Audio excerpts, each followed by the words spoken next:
Во прашање се недели или најмногу месеци кога би можело да се постигне решение за спорот за името, вели медијаторот Нимиц после средбата со министерот за надворешни Димитров.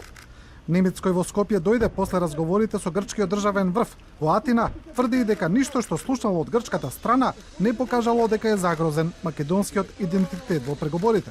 Иако Нимиц вели дека дефиницијата на јазикот во Обединетите нации може да биде предмет на дискусија. Контекстот на Обединетите нации се јавуваат прашања како што е дефиниција на јазикот, дефиниции кои што се користат во меѓународни рамки. Луѓето, народот се грижи дека ова е аспект прашање кое што го засега идентитетот. Некои од тие прашања се предмет на дискусија. Верувам дека идентитетот на народот, на народите во светот го дефинираат самите народи. Министерот Димитров пак дециден, доколку се бара промена на идентитетот, договор не е можен.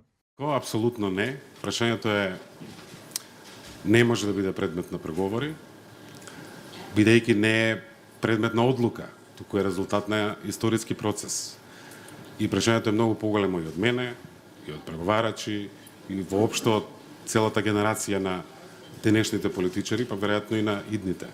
Така што ако дојдеме до таа точка за решение да треба да се добере идентитетот, за жал нема да има решение.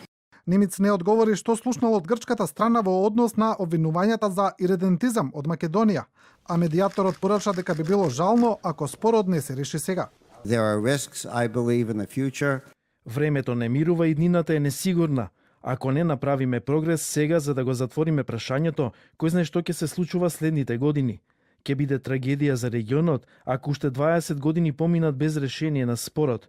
Во интерес на младите од регионот, ова прашање мора да го ставиме зад нас. Министерот Димитров пак на прашање на грчките новинари не кажа дали Македонија е подготвена за промена на уставот. Ако ви одговорам на прашањето и чувствам потреба да одговорам конкретно, мислам дека нема да им направам услуга на двете страни. Мислам дека има шанси да го најдеме решението за кое што зборувам, да не бидеме толку експлицитни пред јавноста. Нимиц во Скопје разговараше и со председателот Иванов и премиерот Заев. Од кабинетот на Иванов вела дека е потребно решение во согласност со меѓународното право, кое не задира во идентитетот. А од владата вела дека на Нимиц му ги представиле идеите на владата во однос на преговорите и дека на следните разговори преговарачките позиции ќе ги имаат министрите за надворешни работи.